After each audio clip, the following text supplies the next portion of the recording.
হরে কৃষ্ণ। ধন্যবাদ যারা জয়েন করেছেন আমাদের শ্রীমদ্ ভাগবতম ক্লাসে। আম, আমরা প্রথম স্কন্ধে আছি, প্রথম স্কন্ধে 13 নম্বর অধ্যায়ে। আজকে আমরা 47 নম্বর শ্লোক থেকে পড়বো। তো এই ক্লাসে আমরা শিল প্রভুপাদের তাৎপর্যগুলো পড়ে সেগুলো আলোচনা করার চেষ্টা করি। আম, তো শুরুতেই আমরা জয় রাধা মাধব এবং মঙ্গলাচরণ দিয়ে শুরু করছি। রত্নাকর মাতাজি, আপনি শুরু করুন। হরে কৃষ্ণ। সকল বৈষ্ণবের চরণে আমার দণ্ডবত প্রণাম। জয় রাধা মাধব কুঞ্জ বিহারী, জয় রাধা মাধব কুঞ্জ বিহারী, জয় গোপী জন বল্লভ গিরিবর ধারী, জয় গোপী জন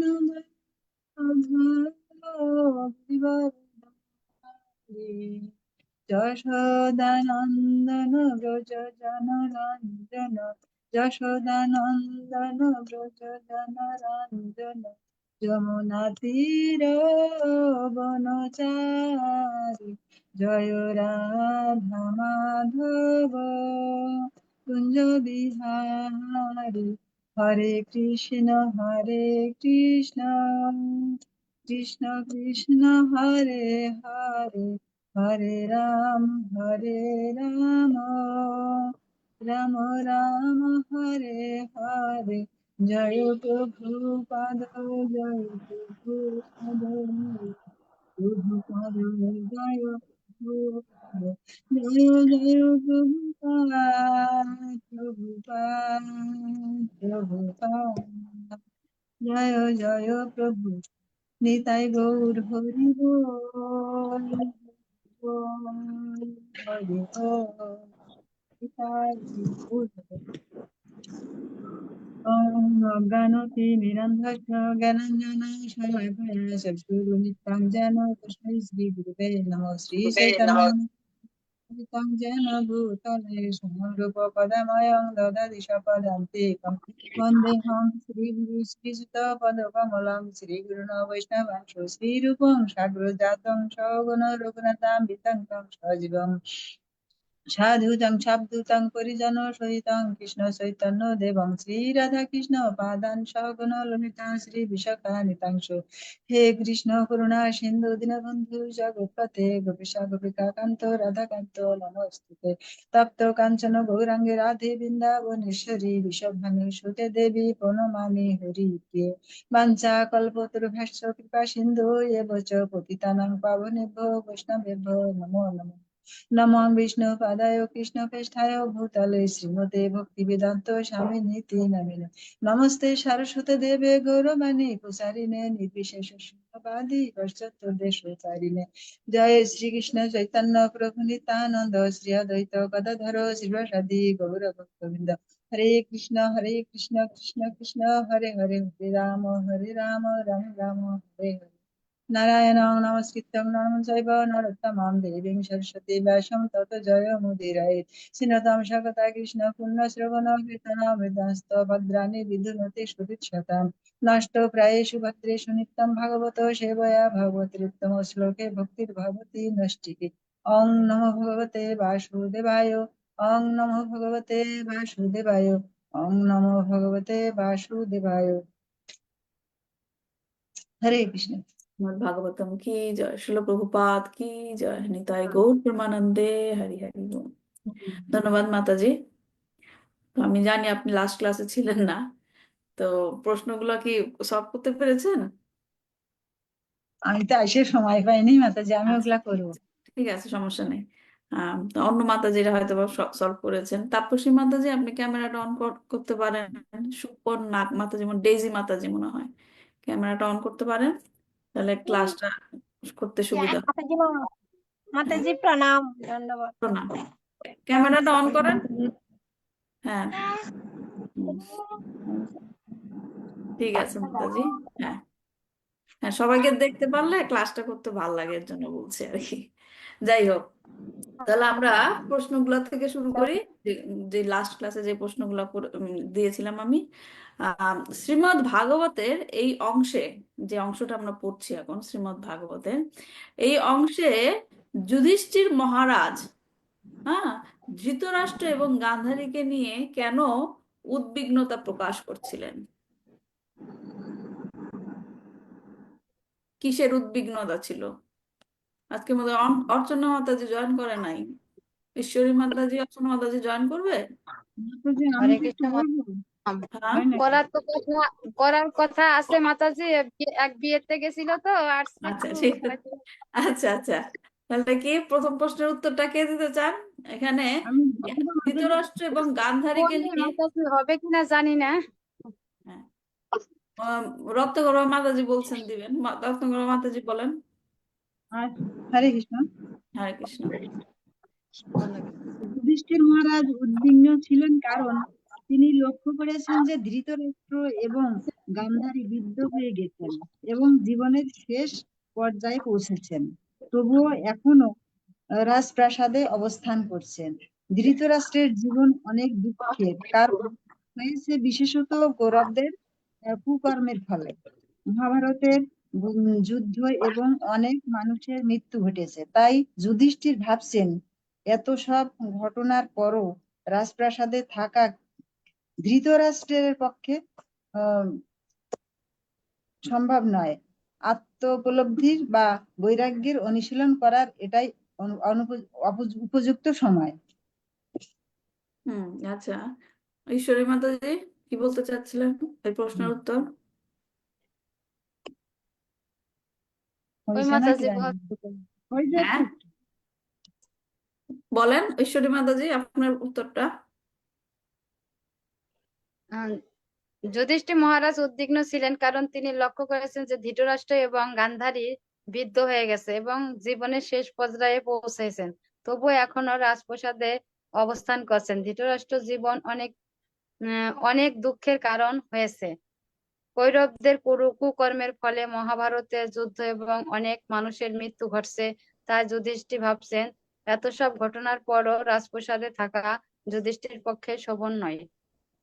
হুম, আর কেউ শেয়ার করতে চান? এবং তাপসী বৈরাগ্য মাতাজি প্রশ্নের উত্তরটা পেয়েছেন? তো তাপসী মাতাজি রেডি হয় না প্রশ্ন উত্তর? ঠিক আছে, নেক্সট নেক্সট ক্লাসে রেডি করবেন, ঠিক আছে। ডেজি মাতাজি বলতে চান কেন উদ্বিগ্ন ধৃতরাষ্ট্র, সরি যুধিষ্ঠির মহারাজ কেন উদ্বিগ্ন? মাতাজি, আমি তো প্রশ্নই পাই নাই, মানে ওখানে অ্যাড হয়নি। এটা আমি হচ্ছে যে লিঙ্ক নিয়ে আপনার ক্লাসে ঢুকলাম, মানে আমাকে একটু যদি অ্যাড করে দিলেন তাহলে আমি আচ্ছা ঠিক প্রশ্নগুলো আছে, পাইতাম।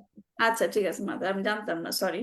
হ্যাঁ, তো এখন হ্যাঁ, রত্নগর্ভা মাতাজি, ঈশ্বরী মাতাজি বললেন মেইন জিনিসটা হচ্ছে কি নিয়ে উদ্বিগ্ন, যে যুধিষ্ঠির মহারাজ চিন্তা করছে ওইখানে আমি তো নাই। হ্যাঁ, যে ধৃতরাষ্ট্র এবং গান্ধারী বনে আছে, বা কোথায় আছে সে তো জানে না, তো উনারা কোথায় গেছে আমি তো জানি না, তাহলে আমি ছাড়া তাদেরকে দেখাশোনা করবে কে? তারা একা একা রয়েছে বৃদ্ধ বয়সে, তাই। তো সেটাই উদ্বিগ্ন ছিল। উদ্বিগ্নতার মূল কারণ হলো চিন্তা করছে আমি ছাড়া কিভাবে তাদের চলবে, এটাই হচ্ছে মেইন পয়েন্ট, যে আমি ছাড়া তাদেরকে কে দেখবে। হ্যাঁ, এই এই অংশে এইটাই হচ্ছে মেইন জিনিস যেটা নারদ মুনি বোঝাতে চাচ্ছে, যে তোমার এই ধারণাটা ভুল। ঠিক আছে মাতাজি। তারপর হ্যাঁ, 2 নাম্বার প্রশ্নটা হলো নারদ মুনি তার তার এই উদ্বিগ্নতা, তিনি যে বলছেন যে আমি ছাড়া তাদেরকে কে দেখবে, এই যে উদ্বিগ্নতা, এই উদ্বিগ্নতার কারণ হিসাবে তিনি কি উল্লেখ করেছেন? কারণটা ব্যাখ্যা করুন। এটা হচ্ছে আমার মনে হয় কত নম্বর শ্লোকে ছিল, 46, রাইট? সেটাই। 46 না, 45 নম্বর শ্লোকে কারণটা বর্ণনা করেছেন। কি কারণটা ছিল? যে তোমার যে এই উদ্বিগ্নতা হচ্ছে এর পিছনের কারণটা কি সেটা সে বলেছিল। কি কারণ?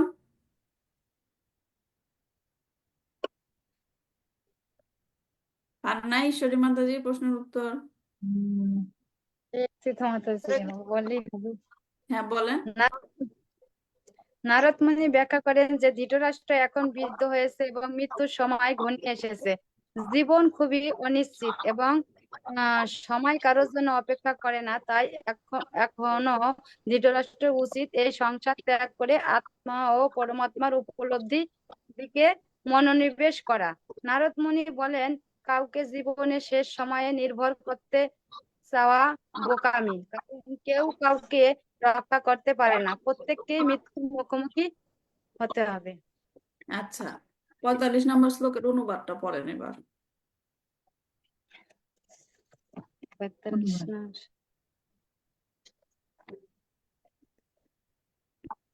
অতএব আত্মস্বরূপ অজ্ঞান জনিত আপনার এই উৎকণ্ঠা পরিত্যাগ করুন। আপনি এখন ভাবছেন যারা অনাথ, আচ্ছা, অসহায় ঠিক আছে। প্রথম লাইনে কি সব বললো? জীবেরা শুরু হলো কি কথা দিয়ে? আত্মস্বরূপ। কৃষ্ণরূপে আত্মস্বরূপ অজ্ঞানতা জনিত কারণ। আত্মস্বরূপ অজ্ঞানতা, এইটাই হচ্ছে কারণ।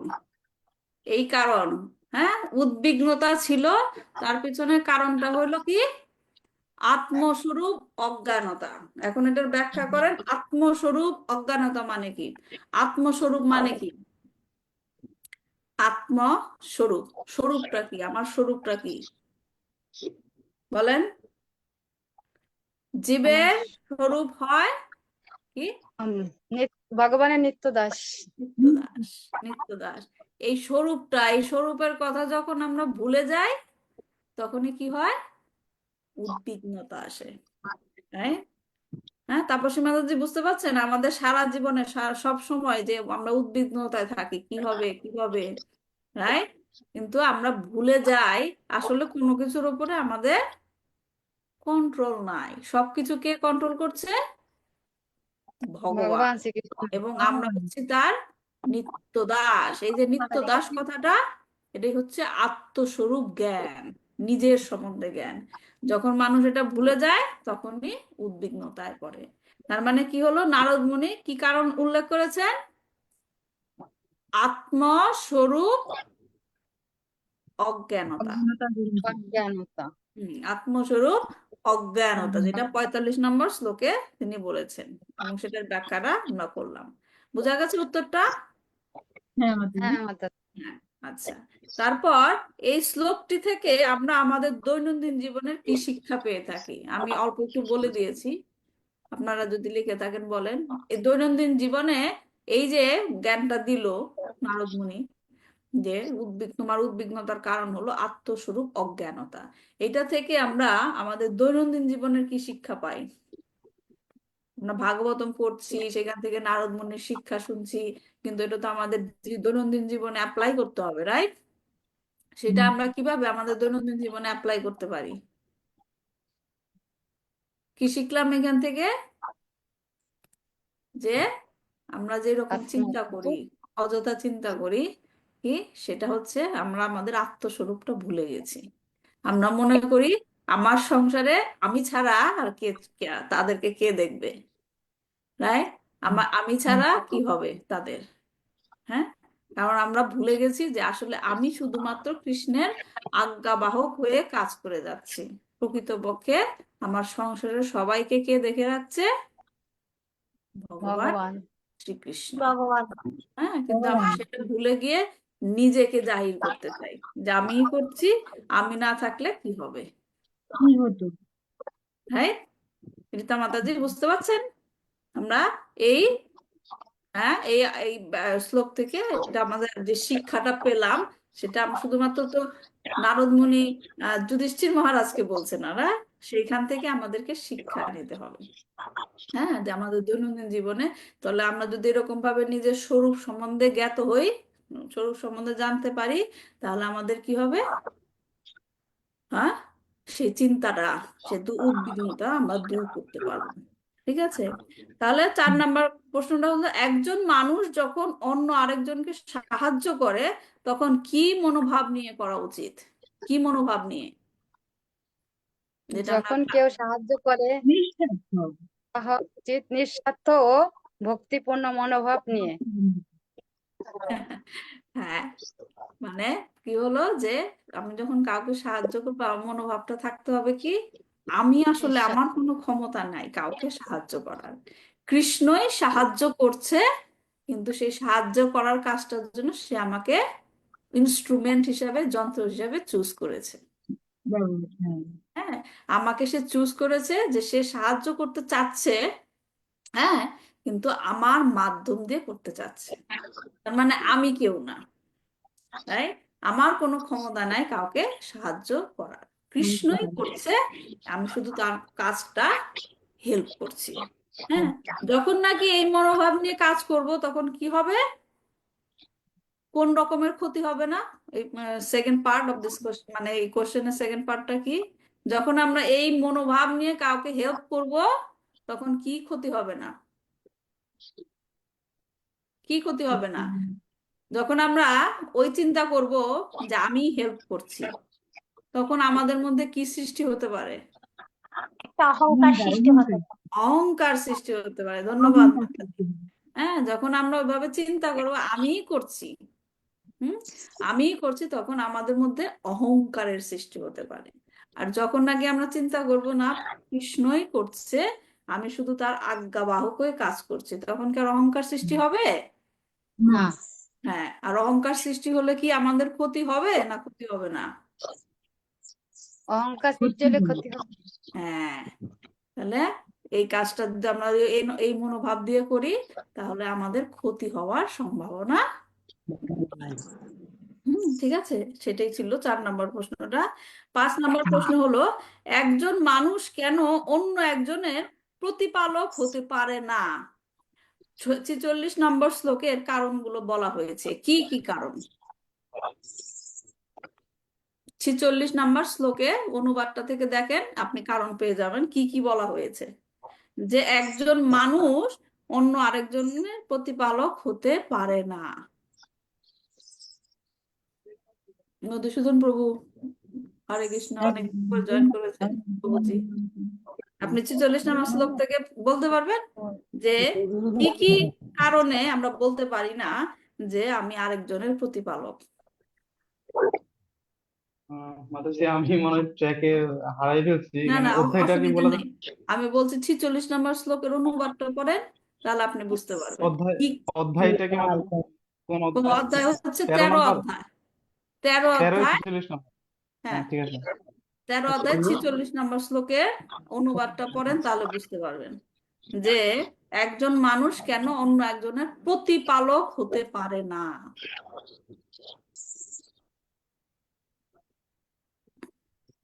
আচ্ছা, এখানে বলছে যে মাতাজি পঞ্চভৌতিক শরীরটি কাল, কর্ম ও গুণের বশবর্তী, তার ফলে সর্পগ্রস্ত হয়ে থাকার মতো সেই শরীর কিভাবে অন্যদের রক্ষা করবে?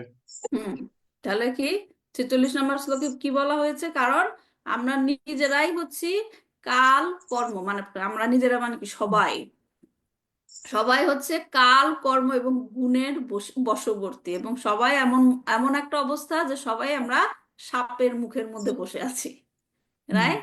এখন সাপের মুখের মধ্যে যদি কেউ বসে থাকে, সে কি আর আরেকজনের হেল্প করতে পারবে, টেক না, কেয়ার করতে পারবে?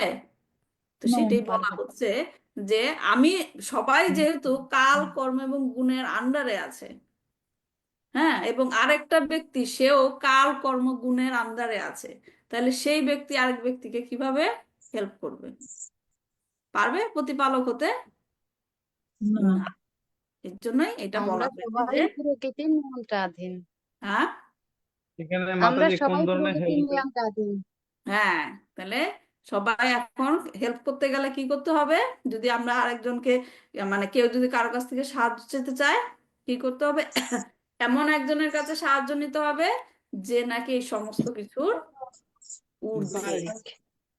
যে সমস্ত কিছুর এগুলির ঊর্ধ্বে। হ্যাঁ, তো সেটাই নারদ মুনি যুধিষ্ঠির মহারাজকে বুঝাচ্ছে, যে তুমি যে ভাবছো, চিন্তা করছো ধৃতরাষ্ট্র এবং গান্ধারীর জন্য যে তাদেরকে কে দেখবে, আমি সেখানে নেই, তোমার এই ধারণাটা ভুল। কারণ সবকিছু শ্রীকৃষ্ণের নিয়ন্ত্রণেই হচ্ছে, তিনি নির্ধারণ করেন যে কোন জীব কোন জীবের উপর নির্ভর করবে, তিনি নির্ধারণ করেন যে কোন জীব অন্য একটা জীবের উপর নির্ভর করবে এবং কার কাছ থেকে সাহায্য পাবে, কে কাকে সাহায্য করবে। বুঝতে পারছেন পয়েন্টগুলো? না, শ্রীকৃষ্ণই নির্ধারণ করে কে কাকে সাহায্য করবে, কার কাছ থেকে আমি সাহায্য পাবো। তাহলে আমাদের মনোভাবটা কি হওয়া উচিত? যদি আমরা কখনো কাউকে সাহায্য করি, সেটা কৃতিত্ব না নিয়ে চিন্তা করতে হবে যে আমার দ্বারা যদি কারোর কোনো সাহায্য হয়ে থাকে, সেটা কি কৃষ্ণ কৃপাতেই হয়েছে। বোঝা গেছে পয়েন্টটা? হ্যাঁ, যে আমরা কৃতিত্ব নেব না, যে আমি তাকে সাহায্য করছি, করেছি, আমার জন্য সে আজকে এরকম হয়, এরকম ভাবে চলে আসছে, এই বিপদ থেকে উদ্ধার পেয়েছে। হ্যাঁ, আমরা এরকম করি না, বলি যে যখন দরকার ছিল সাহায্য করেছিলাম, এখন সব বিপদ কেটে গেছে, এখন আমাকে ভুলে গেছে, বলি না? বলি না এরকম? ব্লেম করি নিজেকে, অন্যকে ব্লেম করি। হ্যাঁ, তার মানে কি আমাদের মনোভাবটা এরকম থাকে, আমরা কৃতিত্ব নেই। কিন্তু সেই মনোভাবটা আমাদের দূর করতে হবে। হ্যাঁ, তাহলে এটা এটা কি কালের, মাতাজি?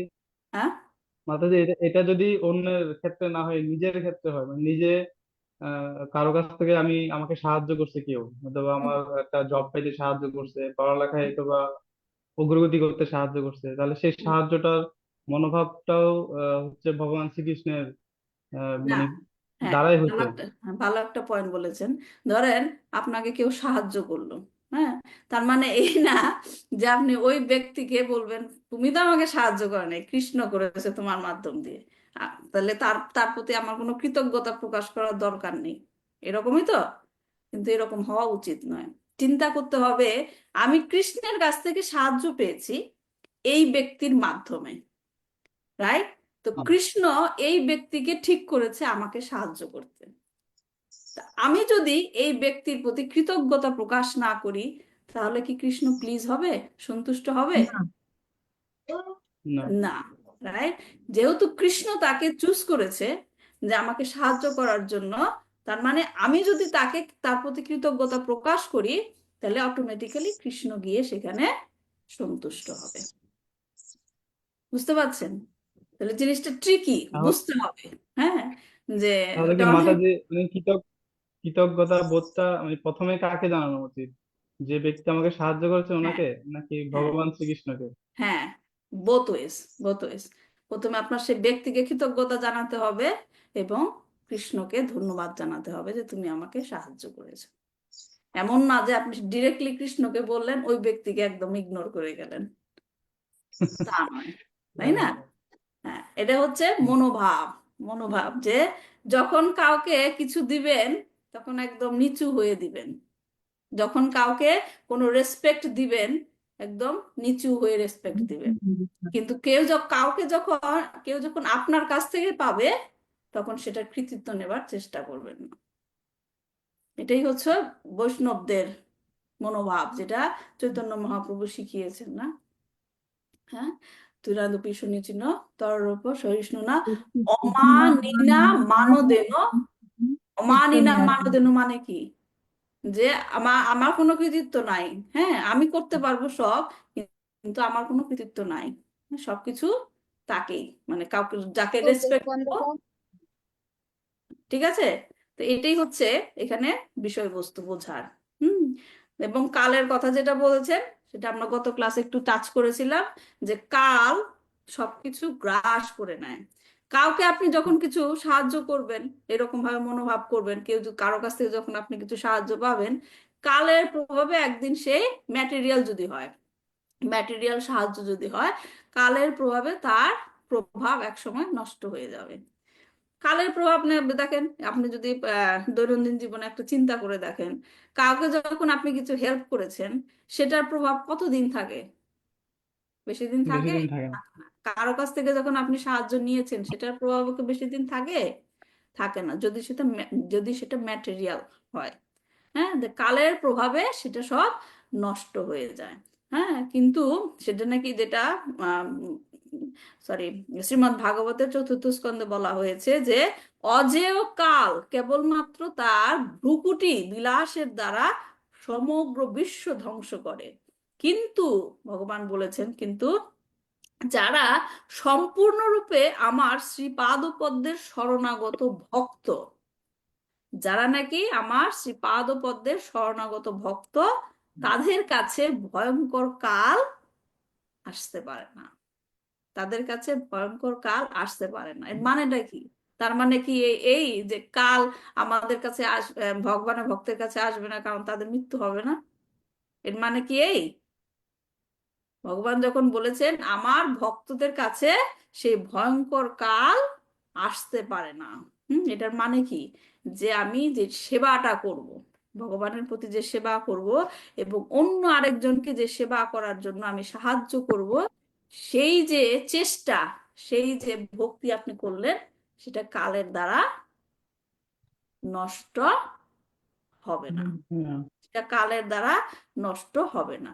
সুতরাং কারো কাছ থেকে যদি আপনি সাহায্য পেতে চান, এই যে বললাম যে কাল কর্ম গুণের বশবর্তী, কাল কর্মের থেকে মুক্ত হতে চাওয়া, পারা, সেটা কে করতে পারে?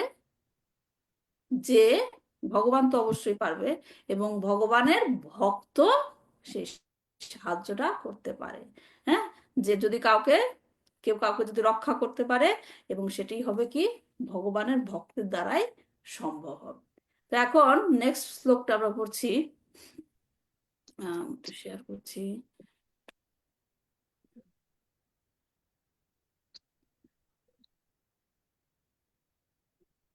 দেখা যাচ্ছে? না মাতাজি, দেখা যাচ্ছে। আচ্ছা, আজকের শ্লোকটা একটু গুরুত্বপূর্ণ শ্লোক, যেটা ভগবান বলছেন। এই যে বলছি আমরা কেউ কাউকে সাহায্য করতে পারে না, কিন্তু তারপরও একটা জীব আরেকটা জীবের উপর নির্ভরশীল। হ্যাঁ, সেটাই ভগবান এখানে কি বলছে, সরি নারদ মুনি, সেটাই শুনি আমরা। অহস্তানি সহস্রানাম পদানি চতুষ্পদাম ফল্গুনি তত্র মহতাং জীবস্য জীবনম। অহস্তানি সহস্রানাম পদানি চতুষ্পদাম ফল্গুনি তত্র মহতাং জীবস্য জীবনম। অহস্তানি সহস্রানাম পদানি চতুষ্পদাম ফল্গুনি তত্র মহতাং জীবস্য জীবনম। ডেজি মাতাজি পড়েন।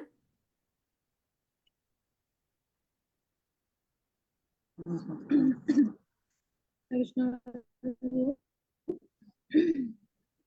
অহস্তানি সহস্রাণং পদানি চতুষ্পদং ফল্গুনি তত্ত্বমহাতং জীবস্য জীবনং। অহস্তানি হস্তহীন, সহস্তানাম যাদের হাত রয়েছে, অপদানি যাদের পা নেই, চতুষ্পদাম চতুষ্পদ প্রাণী, ফল্গুনি যারা দুর্বল, তত্র সেখানে, মহাতাম শক্তিশালী, জীব জীব জীবস্য জীবেদের জীবনম জীবন ধারণের উপায়। অনুবাদ: হস্তরহিত প্রাণীরা হস্তযুক্ত প্রাণীদের শিকার, পদরহিত যারা তারা চতুষ্পদ প্রাণীদের শিকার, দুর্বল জীবেরা বলবান জীবেদের জীবন ধারণের বর্ষা, এবং এক জীব অন্য জীবের খাদ্য, এটাই সাধারণ রীতি হয়ে দাঁড়িয়েছে। হরে কৃষ্ণ। ধন্যবাদ মাতাজি। এখানে ভগবান কি সিস্টেম দিয়েছেন, একটা জীব আর একটা জীবের উপরে নির্ভরশীল কিভাবে। শ্লোকটা খুব গুরুত্বপূর্ণ, শ্লোকটা বুঝতে হবে, কারণ অনেকে এটার মানে ভুল ভাবে ব্যাখ্যা করে। আমরা দেখি শিল প্রভুপাদ তাৎপর্য কি বলেছেন। শিল প্রভুপাদের তাৎপর্য বলছে, শিল প্রভুপাদ কি যায়। পরমেশ্বর ভগবানের ইচ্ছায় জীবন সংগ্রামের এক সুসংবদ্ধ আইন রয়েছে, এবং শত পরিকল্পনা করেও তার থেকে উদ্ধার পাওয়া যায় না। যে সমস্ত জীব পরম সত্তার ইচ্ছার বিরুদ্ধে এই জড়জগতে এসেছে, তারা পরমেশ্বর ভগবানের প্রতিভু মায়া শক্তি নামে এক পরম শক্তির অধীন হয়ে থাকে, এবং এই দৈবী মায়ার কাজ হচ্ছে ত্রিতাপ দুঃখ দান করে জীবেদের নির্যাতন করা, যার একটি ক্রিয়া এই শ্লোকে বর্ণনা করা হয়েছে। সেটি হচ্ছে দুর্বল জীবেরা বলবান জীবেদের জীবন ধারণের ভরসা। বলবানের আক্রমণ থেকে নিজেকে রক্ষা করার শক্তি কারোরই নেই, এবং পরমেশ্বর ভগবানের ইচ্ছায় দুর্বল অধিকতর বলবান এবং সবচেয়ে বলবানের সুসংবদ্ধ ক্রমবিভাগ রয়েছে। বাঘ যদি কোনো দুর্বল প্রাণীকে কোনো মানুষকেও খায়, তাহলে দুঃখ করার কিছু নাই, কারণ সেটাই পরমেশ্বর ভগবানের আইন।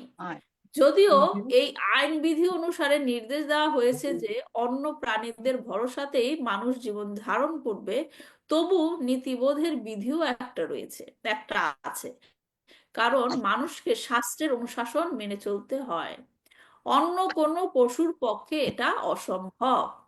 মানব সত্তার উদ্দেশ্য হচ্ছে আত্মজ্ঞান উপলব্ধি, এবং সেই উদ্দেশ্যে ভগবানকে যা প্রথমে নিবেদন করা হয়নি সেটা সে আহার করতে পারে না। ভক্তের নিবেদিত শাকসবজি, ফলমূল এবং শস্য থেকে প্রস্তুত সব রকমের খাদ্যদ্রব্য ভগবান গ্রহণ করেন। ফল, পাতা এবং দুধ থেকে তৈরি বিভিন্ন প্রকার খাদ্য ভগবানকে নিবেদন করা যায়, এবং ভগবান সে আহার্য গ্রহণ করার পর ভক্ত সেই প্রসাদ গ্রহণ করতে পারে, যার ফলে জীবন সংগ্রামের সমস্ত দুঃখ দুর্দশা ধীরে ধীরে লাঘব হয়ে যায়। এই কথা ভগবদ গীতার 9ম অধ্যায়ের 26 নম্বর শ্লোকে সমর্থিত হয়েছে। যারা পশু মাংস আহার করে তারাও তাদের খাদ্য নিবেদন করতে পারে, তবে সরাসরি ভাবে পরমেশ্বর ভগবানকে নয়। ধর্মীয় পূজার্চনার বিশেষ কতগুলি শর্তাধীনে তা পরমেশ্বর ভগবানের কোনো প্রতিনিধিকে নিবেদন করা চলে। শাস্ত্রাদির অনুশাসনগুলি মাংসাহারীদের পশু মাংস আহারে অনুপ্রাণিত করার জন্য নয়, পক্ষান্তরে সুসংবদ্ধ নিয়মের মাধ্যমে তাদের এই প্রবৃত্তি দমন করার জন্যই সেগুলি নির্দেশিত হয়েছে। কোনো জীব তার থেকে বলবান জীবেদের জীবন ধারণের ভরসা জুগিয়ে থাকে। কোনো অবস্থাতেই জীবন ধারণের জন্য বেশি উদ্বিগ্ন হওয়া কারণ উচিত নয়, কারণ সর্বত্রই জীব রয়েছে এবং কোথাও কোনো প্রাণী খাদ্যাভাবে অনাহারে থাকে না। নারদ মুনি যুধিষ্ঠির মহারাজকে তার পিতৃব্যদের খাদ্যাভাবে কষ্ট পেতে হবে সেই চিন্তা উদ্বিগ্ন না হতে উপদেশ দিয়েছেন, কারণ জঙ্গলে যা শাকসবজি পাওয়া যায় তা ভগবানকে নিবেদন করে সেই প্রসাদ গ্রহণ করে তারা জীবন ধারণ করতে পারেন এবং সেইভাবেই মুক্তি লাভের পন্থা উপলব্ধি করতে পারেন। সবলের দ্বারা দুর্বলের আত্মসাৎ হলো অস্তিত্ব রক্ষার প্রাকৃতিক আইন বিধি।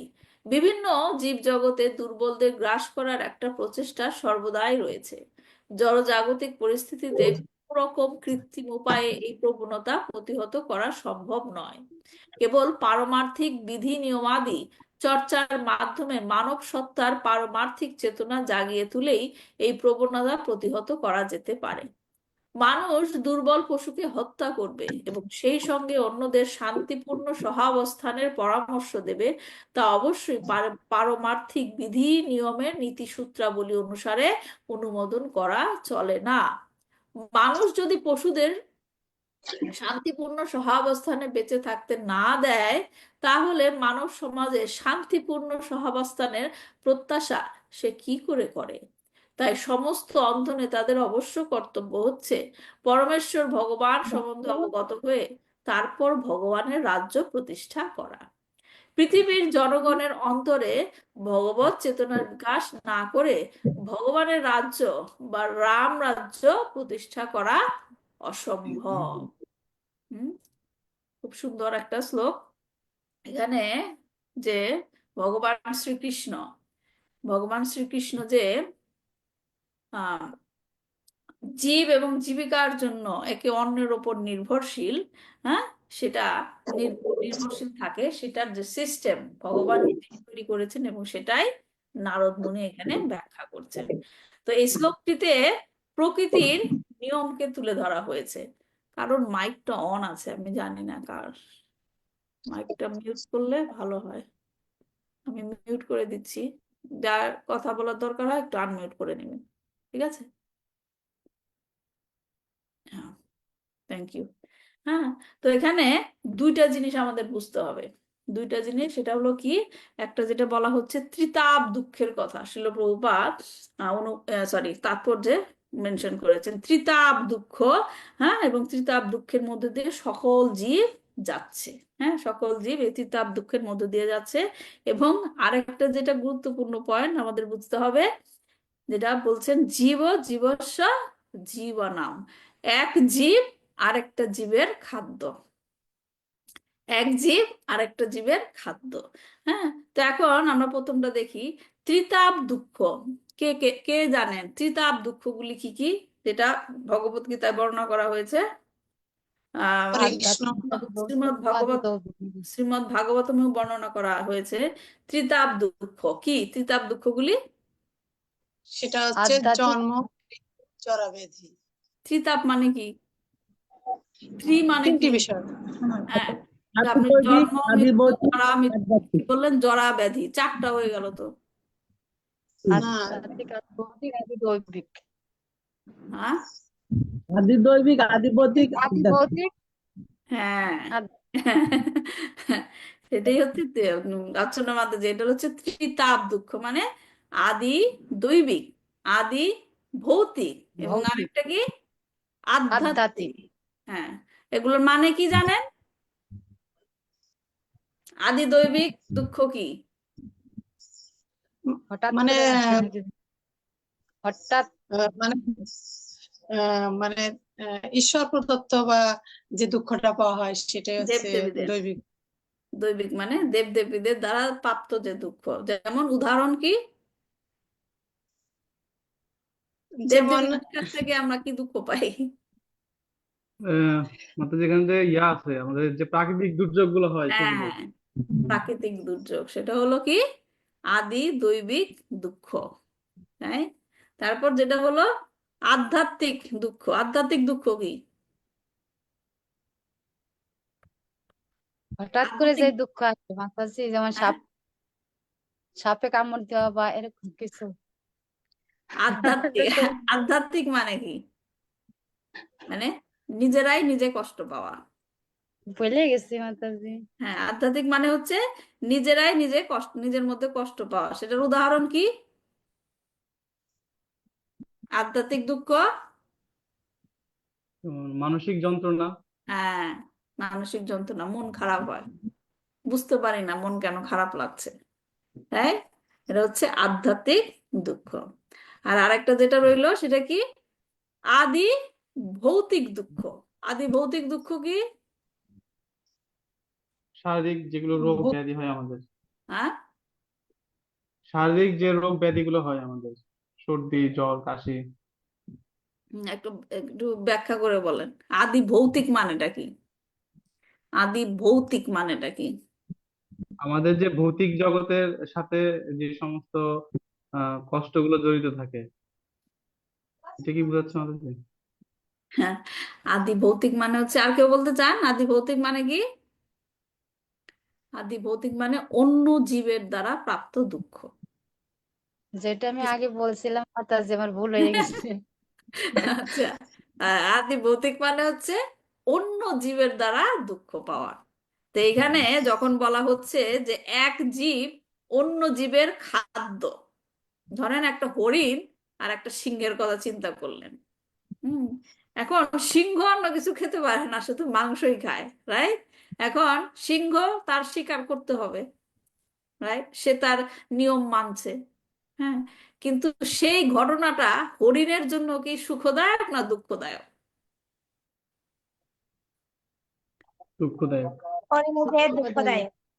হ্যাঁ, হ্যাঁ, হরিণের জন্য সেটা কি দুঃখদায়ক। তার মানে দুঃখদায়ক। সে, হ্যাঁ মাতাজি,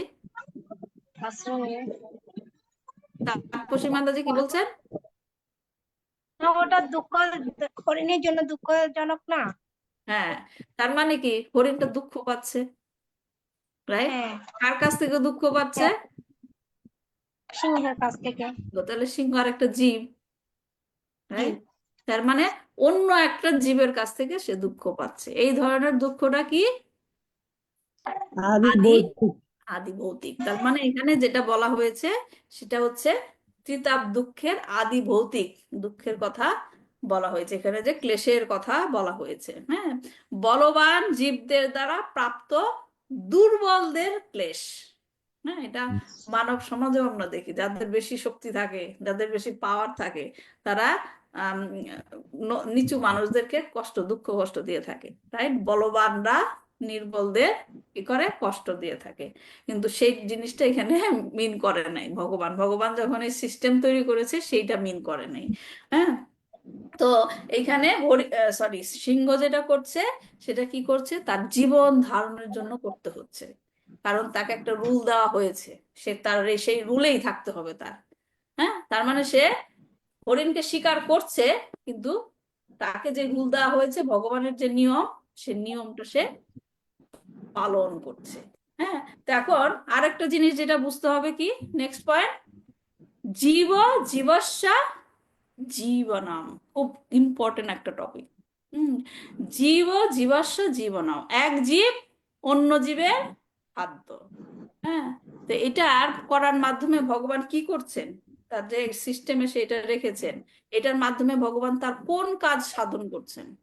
ভগবানের এই ম্যাটেরিয়াল জগতে 3 ধরনের কাজ করে, রাইট? তার অবতারের মাধ্যমে 3 ধরনের কাজ করে। কি করে?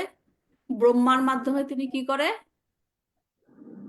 সৃষ্টি করেন, সৃষ্টি করে। হ্যাঁ, তারপর তিনি তিনি নিজে বিষ্ণু রূপে কি করেন? পালন করেন, পালন করেন। আর শিব রূপে তিনি সংহার করেন। সংহার, ধ্বংস করেন। তাহলে এই যে তার সৃষ্টির মধ্যে এই যে তিনি বলেছেন এক জীব অন্য জীবের খাদ্য, এটা হচ্ছে তার ধ্বংস কার্যের একটা উদাহরণ। ধ্বংস কার্যের একটা উদাহরণ।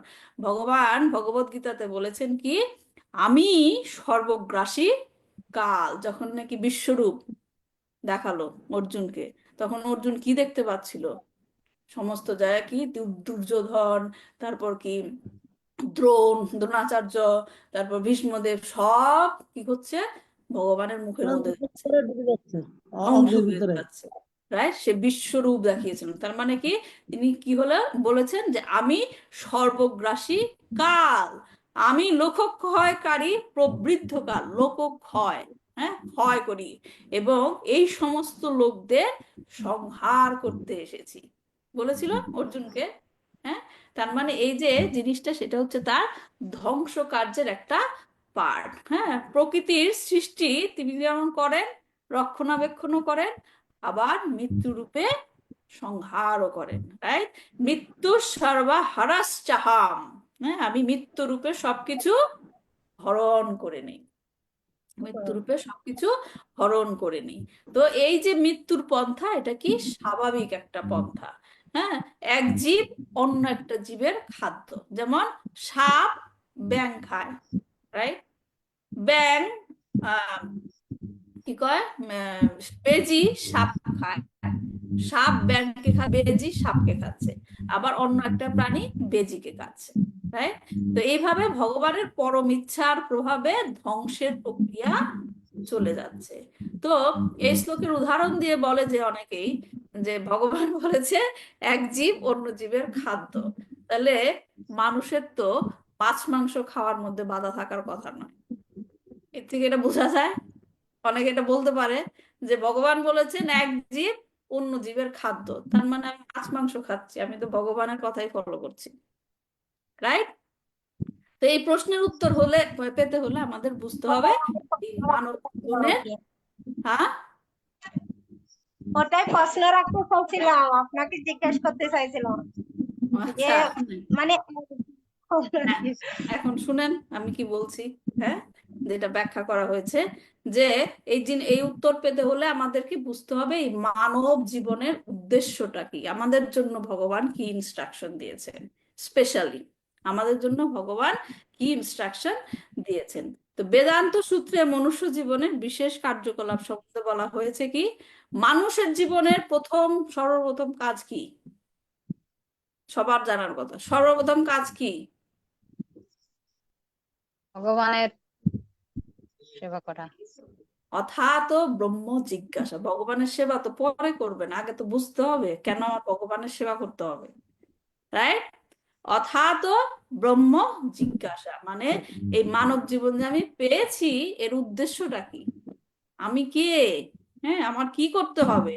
যেমন সনাতন গোস্বামী বলেছেন চৈতন্য মহাপ্রভুকে, কে আমি, কে আমায় যারে তাপত্রয়, ইহা নাহি জানি কেমনে হিত হয়। আমি যদি এটা নাই জানতে পারি যে আমি কে এবং কেন আমি এই তৃপ্তাপ দুঃখ ভোগ করছি, হ্যাঁ, এটা যদি আমি না জানতে পারি, তাহলে কেমনে হিত হয়। হ্যাঁ, কিভাবে আমার যথার্থ মঙ্গল সাধিত হবে, রাইট? তা আমি কে, এটা হচ্ছে ব্রহ্ম জিজ্ঞাসা। যেহেতু আমি পরম সত্যের, পরম ব্রহ্মের অবিচ্ছেদ্য অংশ, তাই আমাকে জানতে হবে। এটাই হচ্ছে, যখনই আপনি এই প্রশ্নটা মনে হবে, আমি কে, রাইট, আমি কে, তখনই আপনার ব্রহ্ম জিজ্ঞাসা শুরু হয়ে গেল। যখনই কারোর মধ্যে প্রশ্ন আসবে, তখনই সে উত্তর খুঁজতে যাবে, তাই না? তাহলে সেটাই হলো ব্রহ্ম জিজ্ঞাসার পন্থা শুরু হয়ে গেল। শিল প্রভুপাদ প্রায়ই হিতোপদেশ থেকে একটা শ্লোক রেফার করেন, আপনারাও হয়তো এই সবাই জায়গা তো জানেন। আমি কি, আমি চিন্ময় আত্মাও তো বোঝাই। এটা তো আপনি আমি এখন বুঝতেছেন, এখন বুঝতেছেন, ভগবানের জন্য পড়াশোনা করেন তাই বুঝতে পাচ্ছেন।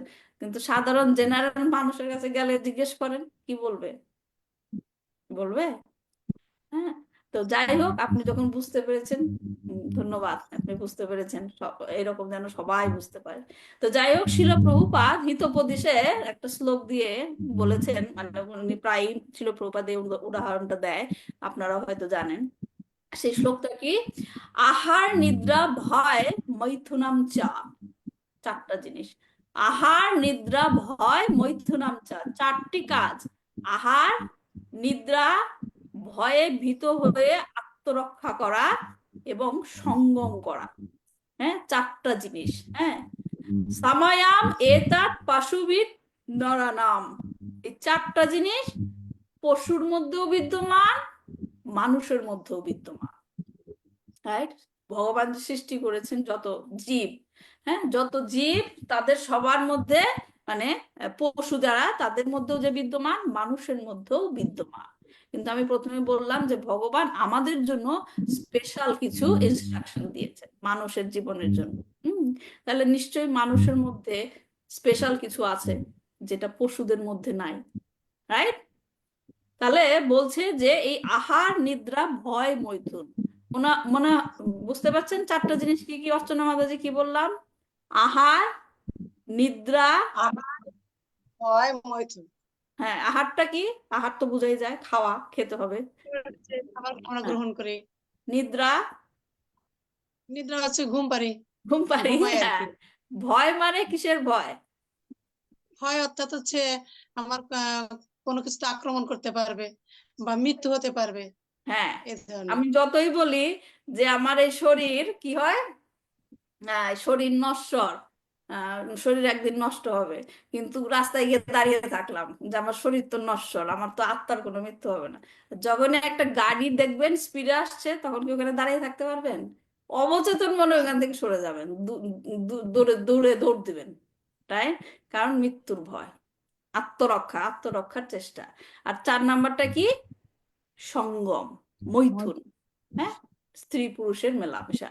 হ্যাঁ, তো এইটা, এই চারটা জিনিস মানব জীবনেও আছে, মানুষের মধ্যেও আছে, আর কি পশুর মধ্যেও আছে। ধর্ম হি তেষাম আধিক বিশেষ। হ্যাঁ, কিন্তু মানুষের বিশেষ বৈশিষ্ট্য হলো তারা আধ্যাত্মিক জীবনে নিযুক্ত হতে পারে, ভগবানের কাজে, ভগবানের সেবায় তারা যুক্ত হতে পারে। একটা কুকুর পারে না, কুকুর বসে কি জব করবে 16 মালা, ভগবানের জন্য সেবা করবে? হ্যাঁ, কারণ তাদের ওই লেভেলটাই দেওয়া হয় নাই, দেওয়া হয় নাই, মানুষদের দেওয়া হয়েছে। মানুষ, তাহলে মানে আমরা পার্থক্যটা কি বুঝলাম? মানুষের জীবন এবং পশুর জীবনের মধ্যে চারটা জিনিস বিদ্যমান, কিন্তু এক্সট্রা হিসেবে মানব জীবনে কি দেওয়া হয়েছে? তারা আধ্যাত্মিক প্র্যাকটিস, ভক্তির অনুশীলন করতে পারে। ধর্মে না হীনা পশুবি সমানা। অতএব যদি যারা নাকি আধ্যাত্মিক প্র্যাকটিসটা করে না, তাদের লেভেলটা কিসের লেভেলের মতো হয়ে গেল? পশুর মতো। পশুদের মতো। হ্যাঁ, তার মানে তার লেভেলটা পশুর মতো হয়ে গেল। তাদেরকে এক্সট্রা বৈশিষ্ট্য দেওয়া হয়েছে, কিন্তু তারা সেটা ফলো করছে না। তার মানে অর্থ দাঁড়ালো, মানুষের জীবন পেয়েও কেউ যদি আধ্যাত্মিক কাজে নিজেকে নিয়োজিত না করে, আধ্যাত্মিক মানে ভগবানের সেবায় নিজেকে নিয়োজিত না রাখে, নিজের প্রকৃত পরিচয় খোঁজার চেষ্টা না করে, তাহলে তার সেই মনুষ্য জীবন প্রাপ্তির উদ্দেশ্যই সে জানতে পারেনি, এবং তার স্তর কি হয়ে যায়? বলেন পশুর মতো মনুষ্য হয়ে যান। জন্মই বিদ্যা। হ্যাঁ, তার স্তর পশুর মতো হয়ে যান। এই জন্য ভগবান বলেছেন মানব শরীর সম্বন্ধে, তিনি বলেছেন যে এই জগতে নানা ধরনের শরীর সৃষ্টি হয়েছে। হ্যাঁ, কারোর আছে 1 পা, কারোর আছে 2 পা, কারোর আছে 3 পা, কারোর আছে 4 পা, রাইট? আবার কারোর অনেক পা আছে। হ্যাঁ, আবার অনেকের পাও থাকে না। বিভিন্ন ধরনের জীব সৃষ্টি হয়েছে, কিন্তু সকলের মধ্যে মানব রূপী হচ্ছে আমার সবচেয়ে প্রিয়। ভগবান নিজে বলেছেন। তাহলে মানব রূপী হচ্ছেন ভগবানের কাছে সবচেয়ে প্রিয়। তাহলে তাসাম্যে পৌরুষী প্রিয়া, কারণ এই মানব দেহে তাদেরকে বুদ্ধি দেওয়া হয়েছে। যে বুদ্ধি প্রয়োগ করে তারা আমার কাছে চলে আসতে পারে। বোঝা গেল? সিকোয়েন্সটা বোঝা যাচ্ছে? প্রথমে আমরা পশু এবং মানুষের মধ্যে পার্থক্যটা বের করলাম, তারপর আমরা জানলাম যে ভগবান নিজে বলেছেন যে মানুষ হচ্ছে তার সবচেয়ে প্রিয়। কেন প্রিয়? কারণ তাদের মধ্যে আমি বুদ্ধি দিয়েছি, যে বুদ্ধি প্রয়োগ করে তারা আমার কাছে আসতে পারে। ফিরে আসতে পারবে। তাই অন্য প্রাণীরা যা পারে না, একজন মানুষ বৈদিক নিয়মাবলী অনুসরণ করে তার ইন্দ্রিয়ের কামনা বাসনাগুলি সংযত করতে পারে। বুঝতে পারছেন আমাদেরকে ভগবান কতটা ইম্পর্টেন্স দিয়েছে? মানুষ শরীর দিয়েছে, কতটা ইম্পর্টেন্স দিয়েছে, কতটা ভালোবাসে ভগবান আমাদের। তো এখন তারপর সে যখন বলল যে মানুষের জীবন হচ্ছে, মানুষই হচ্ছে আমার কাছে সবচেয়ে প্রিয়, এখন তিনি চান যে মানুষরা সবাই তার কাছে ফিরে যাক, তিনি চান। সেই জন্য কি করতে হবে, তখন তিনি অর্জুনকে নির্দেশনা দিয়েছেন ভগবদ গীতায়। অর্জুনের মাধ্যমে আমাদেরকে নির্দেশনা দিয়েছেন, যেটা গীতার 9ম অধ্যায়ের 26 থেকে 28 নম্বর শ্লোকে বর্ণনা করা হয়েছে। কি বলেছেন ভগবান সেখানে? অর্জুন, এভাবেই আমাতে সমস্ত কর্ম অর্পণ করো, সেটা শুভই হোক অশুভ ফল বিশিষ্টই হোক। হ্যাঁ, এবং এইভাবে অর্পণ করার মাধ্যমে তুমি সকল কর্মের বন্ধন থেকে মুক্ত হতে পারে। এভাবেই সন্ন্যাস যোগে যুক্ত হয়ে তুমি মুক্ত হবে এবং আমাকেই প্রাপ্ত হবে। তার মানে ভগবান প্রথমে কি বললো? সবকিছু আমাতে অর্পণ করো, তোমার চিন্তা করতে হবে না সে কাজের ফল শুভ বা অশুভ। হ্যাঁ, এখন আমরা দেখি ভগবান কি কি অর্পণ করতে বলেছেন। ভগবান বলেছেন সবকিছু অর্পণ করো। তখন ভগবান স্পেসিফিক্যালি কিছু কিছু জিনিসের কথা উল্লেখ করেছেন যেগুলো অর্পণ করতে হবে। কি সেটা?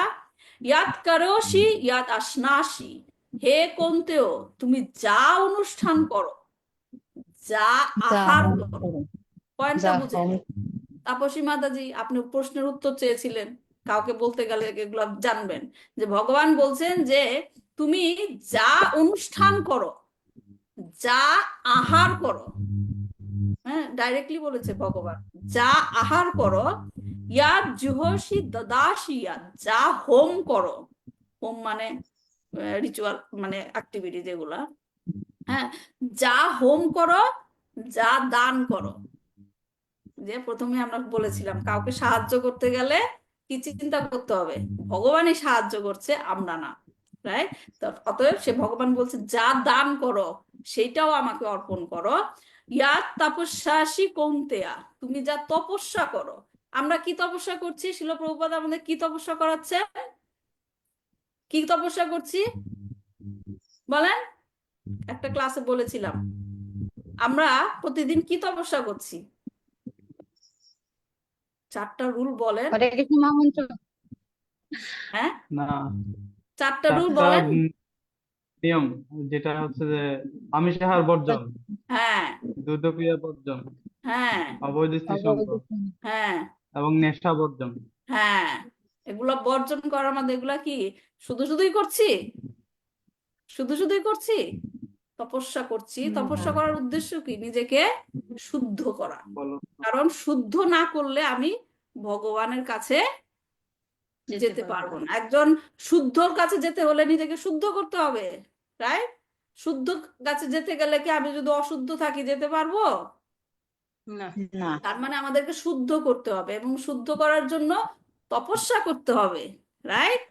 এবং সেই তপস্যা কি কিভাবে করা যায় শিল প্রভুপাদ আমাদেরকে শিখিয়েছেন, যেটা আমরা প্র্যাকটিস করছি। তো সেটাই আমাদের এই তপস্যা করার উদ্দেশ্যটা কি? ভগবানের কাছে ফিরে যাও। তার ফিরে মানে যাওয়া, আমরা আমাদের তপস্যাটা কি করছি? ভগবানের কাছে অর্পণ অর্পণ করছি। অর্পণ করছি। হ্যাঁ, যেটা বলছেন তাহলে কি কি বললো? যে তুমি যা অনুষ্ঠান করো, যা আহার করো, যা হোম করো, যা কিছু দান করো, যা তুমি তপস্যা করো, সমস্ত কিছুই তুমি আমাকে অর্পণ করো। অর্পণ করো। অর্পণ করো। তো এখানে ভগবান আহারের কথা বলেছেন, রাইট? যেটা আমাদের আজকের ক্লাসের টপিক। হ্যাঁ, যে আহারের কথা বলেছেন, যে আহারের পূর্বে তাকে অর্পণ করতে হবে। হ্যাঁ, তাহলে আমরা ঠিক কাজ করছি, ভগবানকে ভোগ অর্পণ করছি, তারপর আমরা প্রসাদ পাচ্ছি। ঠিক কাজ করছি, আমরা ভগবানের কথা ফলো করছি, হ্যাঁ, হ্যাঁ। ভগবানের কথা ফলো করছি, এবং সবার করা উচিত। উচিত। হ্যাঁ, কারণ ভগবান বলেছেন করতে। ভগবান বলেছেন করতে, প্রসাদ গ্রহণ করতে। হ্যাঁ, তো আহারের পূর্বে তাকে অর্পণ করতে হবে। এখন আমাদের জানতে হবে, আমরা ভগবান বলেছেন আমাদের আহারের পূর্বে সেটা ভগবানকে অর্পণ করতে হবে। তাহলে ভগবানকে সবকিছু অর্পণ করলে কি ভগবান আহার গ্রহণ করবে? না ভগবান সেটারও স্পেসিফিক্যালি বলে দিয়েছে যে কি কি তুমি আমাকে অর্পণ করতে পারবা তোমার আহারের পূর্বে। সেটা কি? সেটা আপনারা সবাই জানেন, যে পাত্রাম পুষ্পাম ফলাম তায়াম ইয়ো মে ভক্তা প্রয়াচ্ছতি তদাহম ভক্তি বাহিতাম আস্নামি প্রয়াতাত্মনহা। মানে ভগবান বলেছেন যে ভক্তি সহকারে, ওই রকম না যে তুমি বলেছো তোমাকে অর্পণ না করে আমি খেতে পারবো না, এখন তোমাকে আমি ফল ছাড়া কিছু অফার করতে পারবো না, আমার ভালো লাগে না, তারপর আমি তোমাকে অফার করে খাচ্ছি, এই মনোভাব নিয়ে না। আমার মনোভাব থাকতে হবে কি? যে ভক্তি।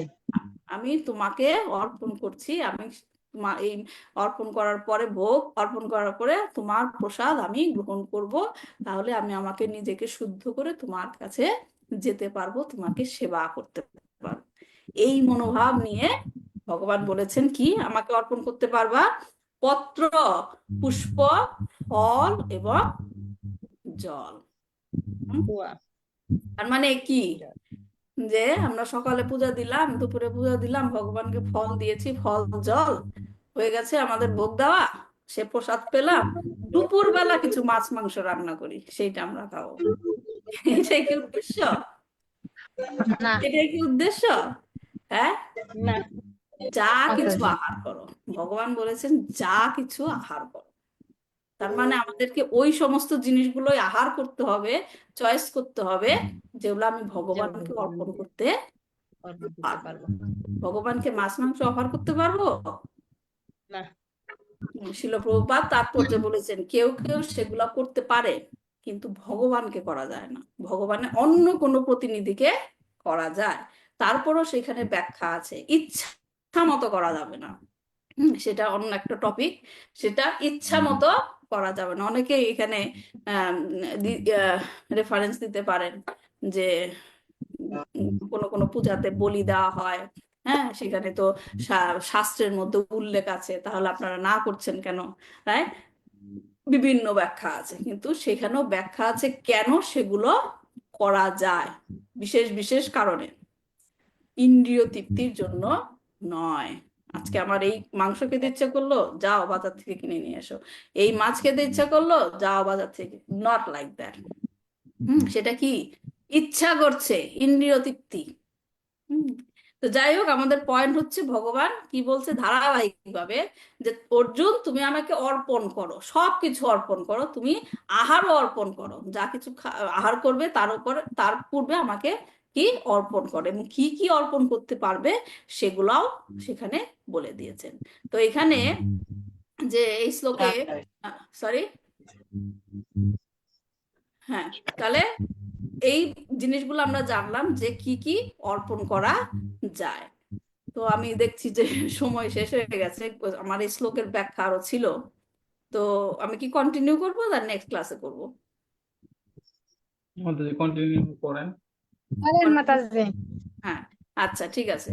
তার মানে এই শ্লোকে মানে শ্রীমদ্ ভাগবতের তৃতীয় স্কন্ধের 29 নম্বর অধ্যায়ের 15 নম্বর শ্লোকে, সেখানে তাৎপর্যে শিল প্রভুপাদ বলেছেন, সেই শ্লোকে বলা হয়েছে নাতি হিংস্রেণ, যতদূর সম্ভব অহিংস হয়ে, অথবা মানে যতদূর সম্ভব তুমি হিংসা পরিত্যাগ করতে পারো, সেভাবে কথা বলা হয়েছে।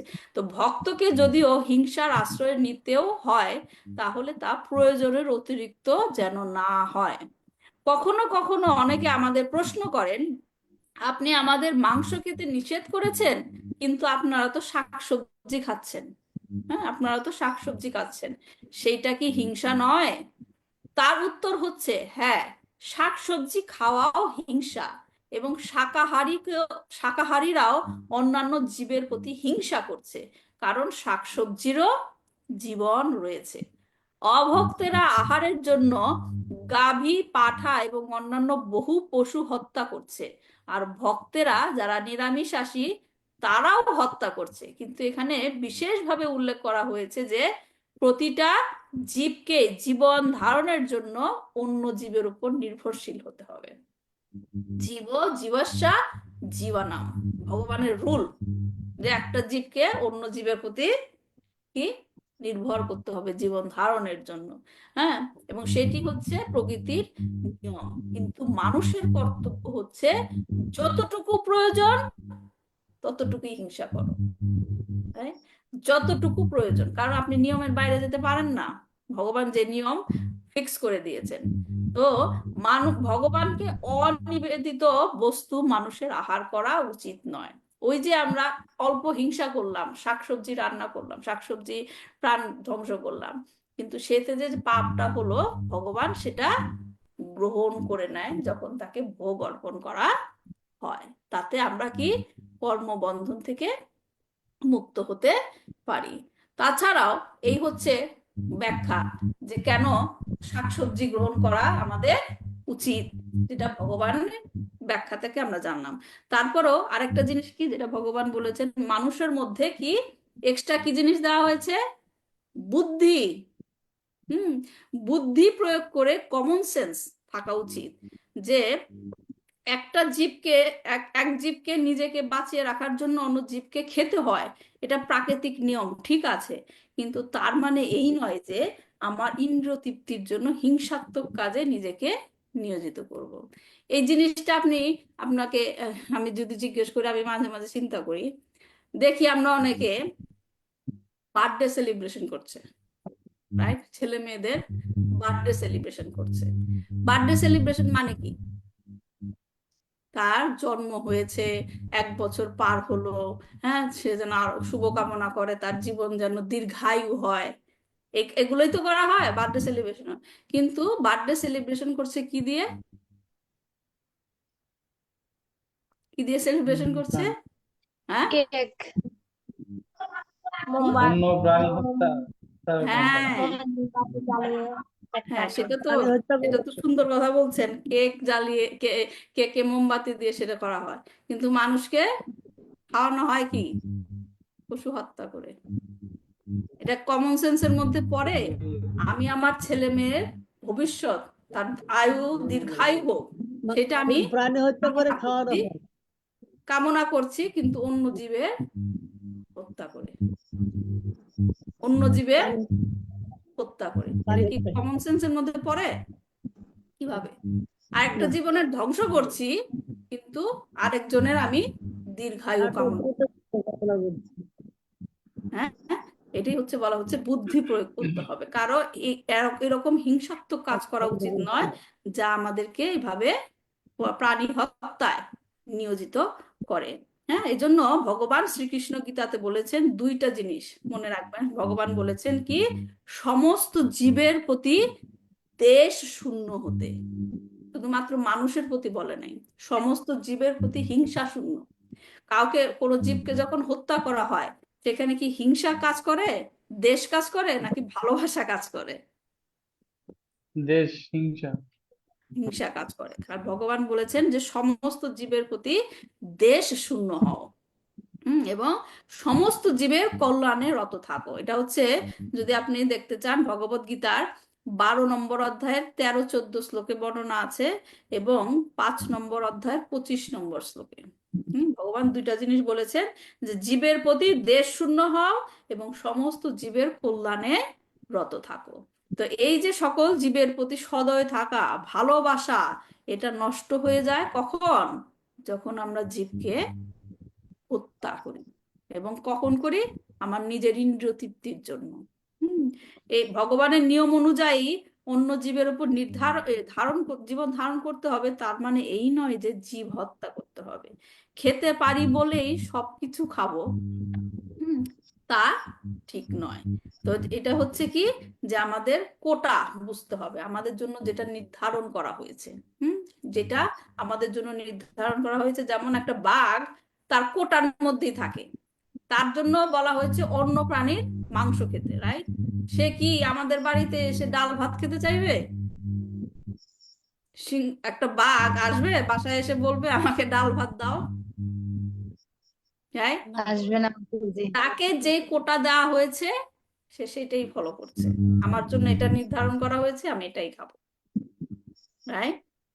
সে এসে অন্য কিছু আমাদের কোটার উপরে সে হস্তক্ষেপ করে না। আমাদের জন্য যেটা নির্ধারণ করা হয়েছে, যেটা আমরা ভগবদ গীতার মাধ্যমে জানলাম, তাহলে কি আমাদের সেই কোটার বাইরে যাওয়া উচিত? না। না। আমাদের জন্য যে নির্ধারণ করা হয়েছে তার বাইরে যাওয়া উচিত নয়, ঠিক আছে? তাহলে মানুষ, আমরা যদি এরকম করি কি হবে? আমরা পশুর পদচিহ্ন অনুসরণ করব, পশুর পদচিহ্ন অনুসরণ করব। পশু ঘাতক জানে না ভবিষ্যতে সেই পশুগুলি উপযুক্ত শরীর প্রাপ্ত হয়ে তাদের হত্যা করবে। বুঝতে পারছেন তাপসী মাতাজি? কাউকে ইন্দ্রিয় তৃপ্তি করার জন্য যে জীবকে আপনি হত্যা করবেন, পরবর্তী জন্মে সেই জীব, আপনার জীবন ওরকম হবে, সেই জীবই তখন মানুষ হয়ে আপনাকে হত্যা করবে। বুঝতে পারছেন? সার্কেল, হ্যাঁ, কর্ম। এবং পরমেশ্বর দ্বারা এই নিয়ন্ত্রিত জিনিসের বাইরে যে যাবে, সেটি ভগবান কি কি করবে না, বরদাস্ত করবে না, যে তার নিয়মের বাইরে যাওয়া হচ্ছে। তো সেটাই হচ্ছে এখানকার বর্ণনা, যে যেটা নাকি ধর্মনীতি এবং সমাজনীতির প্রণেতা মনুকে তো চেনেন, মনু নির্দেশ দিয়েছেন পশু ঘাতকদেরকেও হত্যাকারী বলে বিবেচনা করতে হবে। আমরা শুধু মানুষকে হত্যা করলে বলি হত্যাকারী, রাইট? কিন্তু মনু বলছেন পশুকে হত্যা করলেও হত্যাকারী বলে বিবেচনা করতে হবে, কেননা পশুর মাংস উন্নত মানুষদের আহার্য নয়। মানুষের মুখ্য কর্তব্য হচ্ছে ভগবত ধামে ফিরে যাওয়ার জন্য নিজেকে প্রস্তুত করা।